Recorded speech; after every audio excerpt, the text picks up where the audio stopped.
हरि ओम नमस्ते संस्कृत पाठे सर्वेषां स्वागतम। तो एकादश श्रेणीर प्रिय भाई बोनेरा যারা আমাকে ইতিমধ্যে এই ভিডিওটির মাধ্যমে দেখছো, আজকে আমি তোমাদের যে ফার্স্ট সেমিস্টারের সংস্কৃত বিষয়ে যে একটি মাত্র গদ্যের নাম হচ্ছে উপমান্যু কথা, এর আগের ভিডিওতে আমি আলোচনা করেছিলাম অর্ধেকটা। তো আজকে আমি শেষ করব। তো সবাই ভালো করে শোনো। আর তোমাদেরকেও বলছি, ঠিক আছে, যে আগের দিনে আমরা উপমান্যু কথা যে আছে, এই উপমান্যু কথা, ঠিক আছে, অর্ধেকটা পড়েছিলাম, তাই না? তো আজকে আমরা পুরোটা পড়ব।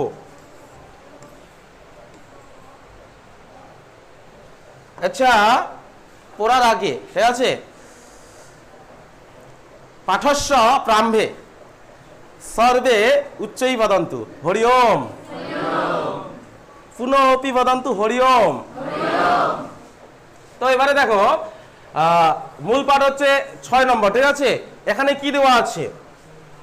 এবারে দেওয়া আছে অতঃ তস্মিন অনাগচ্ছতি উপাধ্যায় শিষ্যান অবচয়ত ময়া উপমান্যু সর্বত প্রতিষিদ্ধ স নিয়ত কুপিতঃ ততঃ ন আগচ্ছতি চির গতশ্চ ইতি। এখানে কি বলছে যে, আচ্ছা তার আগে আমাকে মনে করিয়ে দাও তো যে এর আগের দিন, ঠিক আছে, বা এর আগের ভিডিওতে বা এর আগের ক্লাসে আমরা কোথায় ছেড়েছিলাম? মনে আছে কি? কোথায় ছেড়েছিলাম? মনে আছে? আচ্ছা যাই হোক, দেখো পরে বলছো এটা। এবার দেখো এখানে কি আছে, তারপর কি করেছিল? তারপর যখন কি দেখলেন, আচার্য আয়োধ্যৌম বা গুরুদেবের নাম কি ছিল বলো তো? আয়োধ্যৌম বা আচার্য আয়োধ্যৌম যখন দেখলেন, কি দেখলেন বলো তো? যে তার শিষ্য উপমান্যু আসে না, মানে ফিরে আসেনি। কোথায় গিয়েছিলেন? গোচারণে, তাই না? কোথায় গিয়েছিলেন বলো তো? গোচারণে গিয়েছিলেন, কিন্তু ফিরে আসেনি। অনেকক্ষণ অপেক্ষা করার পরে যখন শিষ্যদেরকে জিজ্ঞাসা করলেন, অন্যান্য যে শিষ্যরা ছিলেন তাদেরকে জিজ্ঞাসা করলেন আচার্য আয়োধ্যৌম যে আমার উপমান্যু এখনো পর্যন্ত আসছে না কেন, ঠিক আছে, তার কি হয়েছে? তারপর তিনি নিজেই মনে করছেন যে হয়তোবা আমার উপরে রাগ করেছে। কি করেছে? আমার উপরে রাগ করেছে, কারণ আমি সবকিছু তাকে বন্ধ করে দিয়েছি। কি করে দিয়েছি? বন্ধ, মানে সবকিছু বন্ধ করেছিলেন না আচার্য আয়োধ্যৌম। সব প্রথমে কি করে জীবনযাপন করতেন? ভিক্ষা করে। তারপরে দ্বিতীয়বার ভিক্ষা করাও বন্ধ করে দিলেন। তারপরে হচ্ছে গাভীর যে দুধ পান, ঠিক আছে, সেটাও বন্ধ করে দিলেন। তারপরে আরো কি করেছিলেন? হ্যাঁ, বাছুরের যে ফেনা, ঠিক আছে, উদ্গীরণ হয়, সেটা খাওয়াও বন্ধ করে দিলেন, ঠিক আছে। এই যে এটাই বলছে এখানে, বা আচার্য আয়োধ্যৌম এখানে বলছেন যে আমি যেহেতু আমার বাছা উপমান্যুকে বা বৎস উপমান্যুকে কি করেছি? সবকিছুই বন্ধ করে দিয়েছি। হয়তোবা সে আমার উপরে রাগ করেছে, সেজন্য অনেকক্ষণ হওয়ার পরেও, মানে অনেক সময়ের জন্য বা চিরকালের জন্য সে আমার উপরে রাগ করে চলেই গেছে, এরকম সন্দেহ করলেন বা এরকম ভাবলেন। কে ভাবলেন? আচার্য আয়োধ্যৌম। আচ্ছা, আমার কথা বোঝা যাচ্ছে তো? তারপরে দেখো, স এব মুক্তয়া গত্বা আরণ্যম উপমান্যু আহ্বানম চক্রে হ উপমান্যু ক ওসি বাদশ ইহি বা এইহি, ঠিক আছে। এখানে কি বলা হচ্ছে দেখো, স এব মুক্তয়া গত্বা আরণ্যম উপমান্যু আহ্বানম চক্রে হ উপমান্যু ক ওসি বাদশ এহি। এর অর্থ হচ্ছে, যখন তিনি ভাবলেন যে চিরকালের জন্য উপমান্যু বা বাছা উপমান্যু হয়তোবা আমাকে ছেড়ে চলে গেছে, তারপর তিনি কি করলেন? আচার্য আয়োধ্যৌম বা গুরুদেব জঙ্গলে গিয়ে বা অরণ্যে গিয়ে উপমান্যুকে ডাকতে লাগলেন। কাকে ডাকতে লাগলেন? উপমান্যুকে। কেমন করে ডাকছেন? যে হে বাছা উপমান্যু, তুমি কোথায়? হে বাছা উপমান্যু, তুমি কোথায়? তুমি আসো, কোথায় গিয়েছো তুমি? যেমন করে আমরা ডাকে না আমাদেরকে। এখন তো বড় হয়ে গেছে, এখন ডাকে না। ছোট ছোট বাচ্চাদের পাড়া প্রতিবেশীতে দেখবা তো, প্রতিবেশী ছোট ছোট বাচ্চাদের কেমন করে মা বাবা ডাকে, যখন আর খুঁজে পাওয়া যায় না, ঠিক আছে, ডাকে কি না? কি জান বাবা, আমাদের ওইদিকে তো ডাকে, তোমাদের এদিকে নাও ডাকতে পারে। আচ্ছা, এটা বোঝা গেছে। তাহলে দেখো, আচার্য আয়োধ্যৌম কি করলেন? আমি আবারও একবার বলছি, ঠিক আছে, পুনঃ অপি অহম বদামি। আচার্য আয়োধ্যৌম যখন দেখলেন বা গুরুদেব আয়োধ্যৌম্য যখন দেখলেন যে উপমান্যু অনেকক্ষণ সময় হয়ে যাওয়ার পরেও আর ফিরে আসেনি, ঠিক আছে, গোচারণ করে আর ফিরে আসেনি, তখন তিনি কি চিন্তা করলেন যে অন্যান্য শিষ্যদের বললেন যে হয়তোবা উপমান্যু আমার উপরে রাগ করেছে, কারণ আমি উপমান্যুকে সব কিছু থেকে মানে সমস্ত কিছু থেকে কি করেছি, বঞ্চিত করেছি বা নিষেধ করেছি, সেই জন্য সে চিরকালের জন্য চলেও যেতে পারে। এরকম চিন্তা ভাবনা বা এরকম ভেবে সে কি করলো, আচার্য বা গুরুদেব আয়োধ্যৌম্য কি করলেন, অরণ্যের মধ্যে আসলেন বা অরণ্যের মধ্যে গিয়ে উপমান্যুকে ডাকলেন যে বাছা উপমান্যু, তুমি কোথায় গিয়েছো বা তুমি কোথায় আছো, এমন করে আহ্বান করতে লাগলেন, ঠিক আছে। তারপরে কি হয়েছে দেখো, এবারে স তৎ আহ্বানম উপাধ্যায়া শ্রুত্বা প্রতি উবাচ উচ্চৈ অয়ম অস্মি ভো উপাধ্যায় কূপে পতিত ইতি। এবারে এখানে দেখো কি বলছে, তৎ আহ্বানম উপাধ্যায়া শ্রুত্বা প্রতি উবাচ উচ্চৈ অয়ম অস্মি ভো উপাধ্যায় কূপে পতিত ইতি। যখন গুরুদেবকে ডাকতে দেখলেন যে বাছা উপমান্যু, তুমি কোথায় আছো বাবা, কোথায় গিয়েছো তুমি, তারপরে এরপরে গুরুদেবের যে গলা শুনে, গুরুদেবের কণ্ঠস্বর শুনে উপমান্যু কি করলেন, একটু জোরে, ঠিক আছে, জোরে বলতে উচ্চ স্বরে একটু কি করলেন, আওয়াজ করলেন যে গুরুদেব আমি এখানে এখানে আমি কুয়োয় পড়ে গেছি। এর আগের ইস্যুতে কি ছিল, কুয়োয় পড়েছিল না, তারপর আমি বলেছিলাম যে পরের সপ্তাহে এসে তাকে তুলবো, বলেছিলাম না, এ তো আজকে তোলা হবে। হ্যাঁ, তাহলে দেখো এখানে উচ্চস্বরে আওয়াজ করলেন যে গুরুদেব বা আচার্য আমি এখানে আমি কুয়োয় পতিত হয়েছি বা কুয়োয় পড়ে গেছি। এরপরে দেখো হয়ে গেল সতম প্রতি উবাচ কথম ওষি কূপে পতিত ইতি। এবারে গুরুদেব বলছেন যে আচ্ছা উপমান্যু বা বাছা উপমান্যু, তুমি কেমন করে কুয়োয় পতিত হলে বা কেমন করে কুয়োয় তুমি পড়ে গেলে। তারপরে স তম প্রতি উবাচ অকপত্রাণি অর্কপত্রাণি ভক্ষিত্বা অন্ধভূত অস্মি। এবারে সে বলছে যে আচার্য বা গুরুদেব আমি আকন্দ গাছের পাতাগুলি খেয়ে অন্ধ হয়ে বিচরণ করার সময় মানে যাওয়ার সময় বা গমন করার সময় কুয়োর মধ্যে পতিত হয়েছি বা কুয়োর মধ্যে পড়ে গেছি। এরপরে আবারও বলছে অতঃ, এই লাইনটা হয়ে গেছে, অতঃ কূপে পততি ইতি, সেই জন্য আমি কুয়োয় পড়েছি, মানে অন্ধ হয়ে যাওয়ার পরে কি হয়েছি, বিচরণ করার সময় কুয়োয় পতিত হয়েছি। তম উপাধ্যায় প্রতি উবাচ অশ্বিনৌ স্তুহি তৌ তাম চক্ষুমন্তম করিষ্যেত দেবভি স জাবিতি স এবমুক্ত উপাধ্যায়েন শ্রোতুম প্রচক্রমে দেবাভি অশ্বিনৌ তেন অভিষ্টাভসিনা আজ গমতু। এখানে আছে। এবারে দেখো এখানে কি বলা হচ্ছে, কোথায় ছাড়লাম এর আগে আমি বলতো, যে হ্যাঁ আচার্যকে বললেন, কে বললেন বলতো, কে বললেন, এবার একটু আওয়াজ করো তো, উচ্চই বদন্তু। উপমান্যু কি বললেন যে গুরুদেব আমি আকন্দ গাছের পাতাগুলি খেয়ে অন্ধ হয়ে গেছি, আর অন্ধ হয়ে যাওয়ার পরে যখন আমি গমন করতে গেছি বা বিচরণ করতে গেছি তখনই আমি কুয়োর মধ্যে কি হয়েছি, পড়ে গেছি।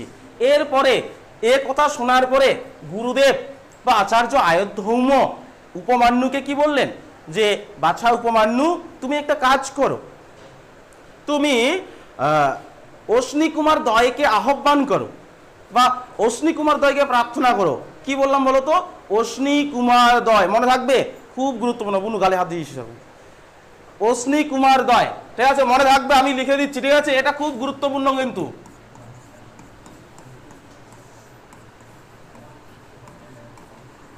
অশ্নি কুমার দয়, আচ্ছা বোঝা যাচ্ছে, বোঝা যাচ্ছে, বুঝতে পারছো তোমরা, অশ্নি কুমার দয় বোঝা যাচ্ছে, একটাই বানান কিন্তু, ঠিক আছে, বুঝতে পারছো তো। এবারে দেখো তাহলে যদি প্রশ্ন আসে, ঠিক আছে, বা এমসিকিউ প্রশ্ন দিতেই পারে, ঠিক আছে, কি দিতে পারে যে আচ্ছা কে কাকে অশ্নি কুমার দয়কে প্রার্থনা করার কথা বলেছিলেন, তখন লিখতে হবে আচার্য আয়োধ্যৌম্য তার শিষ্য উপমান্যুকে বলেছিলেন, ঠিক আছে।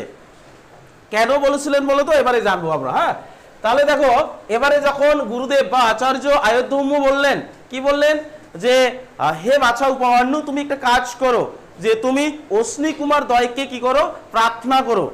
তাদেরকে প্রার্থনা করে সন্তুষ্ট করে তুমি সন্তুষ্ট করতে পারলে তুমি তোমার কি দৃষ্টি ফিরে পাবে, তুমি তোমার দৃষ্টি ফিরে পাবে। তারপরে এই অশ্নি কুমার দ্বয় হলেন, আচার্য আয়ুর্ধর্মই বলছেন, এই অশ্নি কুমার দ্বয় হলেন দেবভি সজাবিতি, মানে দেবলোকের চিকিৎসক, দেবলোকের চিকিৎসক বা দেবতাদের চিকিৎসক। তাহলে অশ্নি কুমার দ্বয় কারা বলতো? অশ্নি কুমার দ্বয় কারা? দেবতাদের চিকিৎসক। অশ্নি কুমার দ্বয় বলতে দুজনকে বোঝাচ্ছে, ঠিক আছে? তাহলে দেখো দেবতাদের চিকিৎসক হলেন অশ্নি কুমার দ্বয়। তারপরে দেখো এরকম করে, যখন এরকম করে আচার্য আয়ুর্ধর্ম বললেন, তখন হচ্ছে উপমান্যু কি করলেন? অশ্নি কুমার দ্বয়কে প্রার্থনা করলেন, অশ্নি কুমার দ্বয়কে কি করলেন? প্রার্থনা করলেন। আর অশ্নি কুমার দ্বয় সন্তুষ্ট হয়ে, ঠিক আছে, সেখানে আসলো। কোথায় আসলো? উপমান্যু যেখানে আছে সেখানে আসলো, ঠিক আছে? এই যে আজ গমাতু বলতে আসলো, ঠিক আছে? তারপরে কি আছে?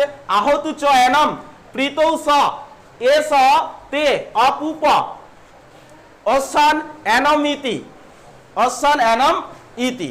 এবারে এখানে বলা হচ্ছে কি দেখো, যে যখন অশ্নি কুমার দ্বয়, যখন অশ্নি কুমার দ্বয়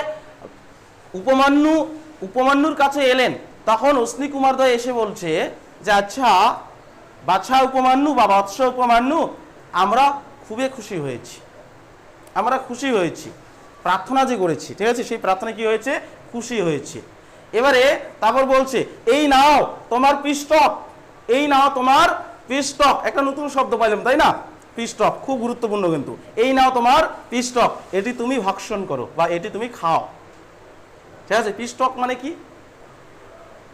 পিষ্টক মানে হচ্ছে পিঠে, পিঠে, ঠিক আছে? খাওয়ার পিঠা আছে না, বাড়িতে পিঠা বানানো হয় না? না পিঠা শব্দটা আজকে নতুন, হ্যাঁ? তো যাই হোক, পিষ্টক বলতে পিঠে বা পিঠা, ঠিক আছে? মনে রাখতে হবে। এবারে প্রশ্ন আসতেই পারে বা প্রশ্নে আসতেই পারে যে উপমান্যুকে কারা পিষ্টক দান করেছিলেন? অশ্নি কুমার দ্বয়, ঠিক আছে? এবারে যারা পড়াটা পড়বে না, ঠিক আছে, তারা কি, তারা আইডিয়া মতো দিয়ে দিবে, ঠিক আছে? দিবে না, সেখানে অনেক অপশন থাকবে যে দেবলোকের চিকিৎসক বা অশ্নি কুমার দ্বয়, এমন করেও থাকতে পারে। তো যাই হোক, তাহলে এই প্রেয়ার মাধ্যমে আমরা কি বুঝতে পারলাম? ঠিক আছে, প্রথমে কি ছিল, তারপর, ঠিক আছে, বলবো আরেকবার বলবো এমনি করে।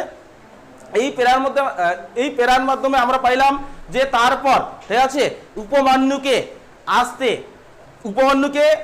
উপমান্যু যখন আশ্রমে এলেন না বা গুরুদেবের কাছে এলেন না, তখন আচার্য আয়ুর্ধর্ম কি করলেন?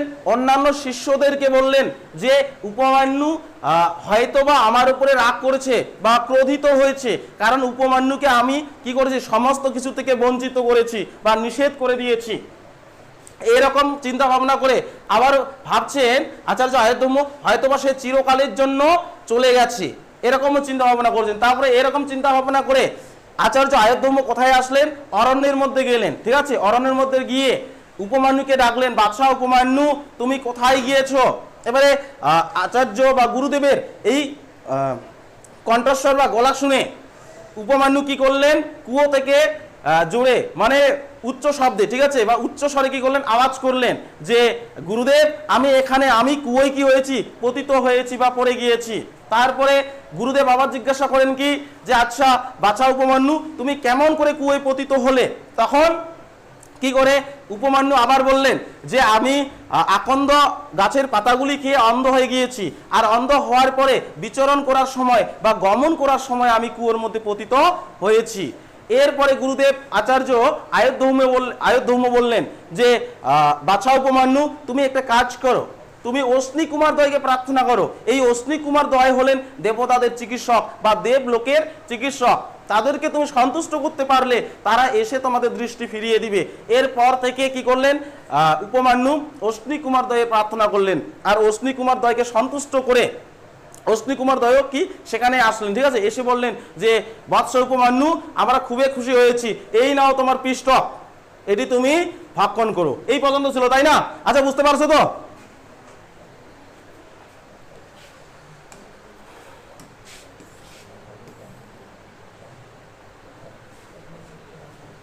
এবারে দেখো স এবমুক্ত প্রতিবাচ ন অনৃতম উচতু ভবন্তু যখন সেই পিষ্টক দান করলেন, অশ্বিনী কুমার দয় যখন উপমান্যুকে একটি পিষ্টক দান করলেন, ঠিক আছে, আবার বললেন কি যে বৎস উপমান্যু এটি তুমি খেয়ে নাও বা ভক্ষণ করো, তখন এবারে উপমান্যু বলছে, কি বলছে বলো তো, আপনারা মিথ্যে কথা বলেননি, আপনারা মিথ্যে কথা বলেননি, আপনারা ঠিকই বলেছেন, কিন্তু কিন্তু কি হয়েছে দেখো, ন তু আহম এতম অপুপম উপয়ক্তুম উৎসাহে অনিবেদ্য গুরুবইতি। আপনারা, হে অশ্বিনী কুমার দয়, আপনারা দুজন মিথ্যে কথা বলেননি তো, কিন্তু আমি এই পিষ্টক ভক্ষণ করতে পারি না, কারণ আমার গুরুকে নিবেদন না করা পর্যন্ত আমি পান করব না বা আমি খাবো না, এই কথা বললেন। কে বললেন? উপমান্যু। তারপরে দেখো, ততঃ তম অশ্বিনৌ উচতু আবাভ্যাম পুরতাদ ভাবত উপাধ্যায়েন এবং অভিষ্টুতাভ্যাম অপুপ প্রীতাভ্যাম দত্ত।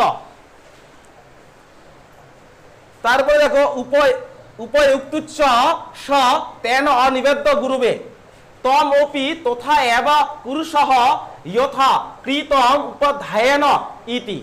এবারে যখন কি করলেন, যে উপমান্যু যখন পিষ্টক ভক্ষণ করলেন না বা খেলেন না, তখন অশ্বিনী কুমারদ্বয় বললেন উপমান্যুকে, কি বললেন, যে হে বাছা উপমান্যু বা বৎস উপমান্যু, তুমি শোনো, এর আগে তোমার গুরুদেবও আমাদেরকে কি করেছিলেন? প্রার্থনা করেছিলেন। এর আগে তোমার গুরুদেবও আমাদেরকে প্রার্থনা করেছিলেন, আর তখন আমরা সেখানে প্রীতি হয়ে বা সন্তুষ্ট হয়ে তোমার গুরুদেবকেও কি করেছিলাম? একটি পিষ্টক দান করেছিলাম। কি করেছিলাম? পিষ্টক দান বা একটি পিঠে দিয়েছিলাম। তখন কিন্তু তোমার গুরুদেব তার গুরুদেবকে নিবেদন না করেই খেয়েছিলেন। তখন কিন্তু তোমার গুরুদেব তার গুরুদেবকে নিবেদন না করেই খেয়েছিলেন। আচ্ছা, এই লাইনটা বোঝা গেছে? এখানে অশ্বিনী কুমারদ্বয় বলছেন যে হে উপমান্যু বা বৎস উপমান্যু বা বাছা উপমান্যু, তুমি শোনো, এর আগে তোমার গুরুদেব আমাদেরকে প্রার্থনা করেছিলেন, আর তখনও কিন্তু আমরা কি করেছিলাম? একটি পিষ্টক দিয়েছিলাম বা একটি পিঠে দিয়েছিলাম। তখন কিন্তু তোমার গুরুদেব তার গুরুদেবকে নিবেদন না করে সেই পিষ্টকটি কি করেছিলেন? খেয়ে ফেলেছিলেন। অতএব তুমি তোমার গুরুদেবের মতো করে, তোমার গুরুদেব যেমনটা করেছে ঠিক তেমনি করো, ঠিক তেমন আচরণ করো, এমন করে বলছেন। যেমনটা করছে মানে গুরুদেব যেহেতু কি করে নাই, তার গুরুদেবকে নিবেদন করেনি, ঠিক তেমনি উপমান্যুকে বলছে তুমিও নিবেদন না করেই খাও না, এমন করে কি করলেন? বললেন। কারা বললেন বলো তো? কারা বললেন? উচ্চই বদন্তু। আমার মনে হচ্ছে তোমরা বুঝতে পারছো না। উচ্চই বদন্তু, অশ্বিনী কুমার দয়, তাই না? অশ্বিনী কুমার দয়। এবারে দেখো তারপরে কি হয়েছে, স এবং উক্ত পুনঃ এব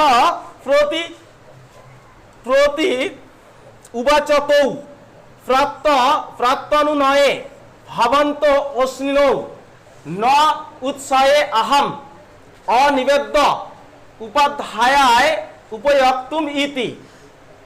এবারে দেখো এখানে বলছে, এবারে সে আবারও বলছে, মানে উপমান্যু আবার কি বলছে দেখো, স এবং উক্ত বলতে সে বলতে উপমান্যু বলছে, ঠিক আছে? সে বলতে এখানে উপমান্যু বলছে কি, মানে পুনরায় বলছে যে হে অশ্বিনী কুমার দয়, আপনাদেরকে আমি কি করছি? অনুরোধ করছি, আপনাদেরকে কি করছি? অনুরোধ করছি। আমি আমার গুরুদেবকে নিবেদন না করে আমি খেতে পারি না, আমি ভক্ষণ করতে পারবো না, এমন করে অনুরোধ করে বললেন। এবারে ঠিক আছে, কে বললেন বলো তো? উপমান্যু।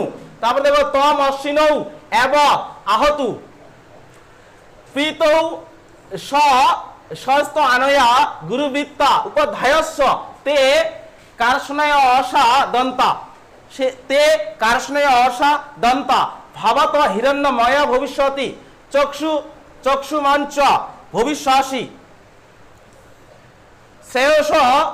শ্রেয়স অবসি ইতি। এবারে এখানে বলা হচ্ছে, দেখো এখানে কি বলা হচ্ছে, যে কই গেল লাইন, তম অশ্বিনৌ এব আহতু, এর অর্থ হচ্ছে তারপর সেই অশ্বিনী কুমার দয় আবার বললেন, যখন উপমান্যু বলেছিলেন, অনুরোধ করে কি বলেছিলেন বলতো, যে হে অশ্বিনী কুমার দয়, আমি আমার গুরুদেবকে নিবেদন না করে খেতে পারি না বা ভক্ষণ করতে পারি না, অতএব আমাকে মাফ করবেন, যেমন করে অনুরোধ করা হয়। তারপরে অশ্বিনী কুমার দয় এবারে বলেছিলেন যে বাছা উপমান্যু, আমরা খুব খুশি হয়েছি, আমরা কিন্তু খুবই খুশি হয়েছি।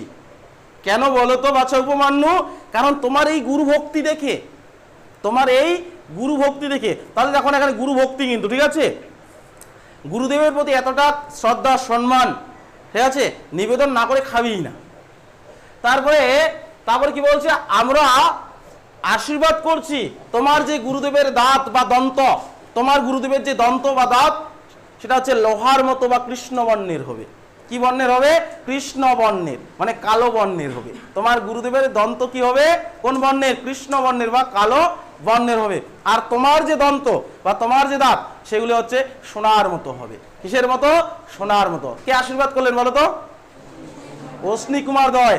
আবারও বলছেন বাছা উপমান্যু, আরো শোনো, তুমি শ্রেষ্ঠত্ব বা শ্রেষ্ঠত্ব লাভ করতে পারবে, তুমি মঙ্গল লাভ করতে পারবে, তুমি শুভ লাভ করতে পারবে, এগুলি তুমি লাভ করতে পারবে।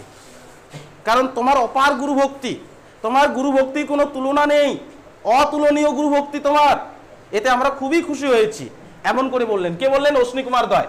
তারপরে দেখো, স এবং উক্ত অশ্বিভ্যাম, স এবং উক্ত অশ্বিভ্যাম লাব্ধ চক্ষু উপাধ্যায় সকাশম আগম্য উপাধ্যায়াম অভিবাদ্য অচচক্ষে স চ প্রীতিমান অভূত আহ চ এনম যথা অশ্বিনৌ আহতু তথা তম শ্রেয়স অবঅপসসি ইতি সর্বে চ তে বেদা প্রীতি ভাষ্যসি ভাষ্যন্তি ইতি।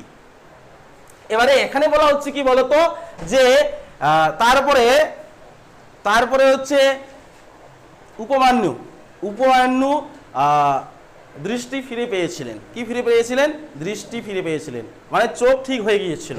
এরপরে চোখ ঠিক হওয়ার পরে যখন উপমান্যু কি করেছিলেন, যে গুরুদেবের কাছে এসে আবার পুনরায় বলেছিলেন, এই সব বৃত্তান্ত কি বলেছিলেন।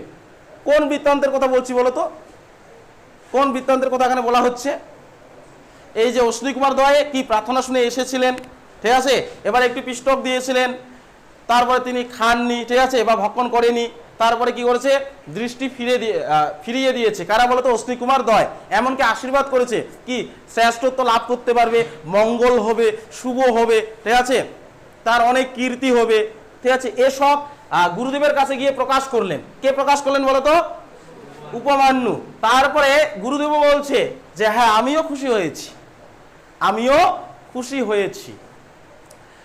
আর যেহেতু অশ্বিনী কুমার দয় তোমাকে বলছে তুমি শ্রেষ্ঠত্ব লাভ করতে পারবে, তুমি মঙ্গল লাভ করতে পারবে, তোমার শুভ হবে, তোমার কল্যাণকর হবে, তাহলে ঠিকই সেগুলিই হবে, ঠিক আছে, তাদের কথা বিফল হতে পারে না। তারপরে সর্বে চ বেদা প্রীতি ভাষ্যন্তে ইতি, আর তুমি সব বেদে পারদর্শী হয়ে উঠবে। সব বেদে কি হবে? পারদর্শী হয়ে উঠবে, ঠিক আছে। এই পর্যন্তই তোমাদের উপমান্যু কথা গল্পটি দেওয়া আছে, ঠিক আছে, এর বেশি নেই। বোঝা গেল না? বুঝতে পারো নাই? ঠিক আছে, বুঝতে পারলে সবাই উচ্চই বদন্তু, ঠিক আছে, সবাই মিলে বলো তো, সর্বে মিলিত্বা একবারম বদন্তু, হরি ওম। আচ্ছা সত্যি কথা বলো তো, বুঝতে পারো নি?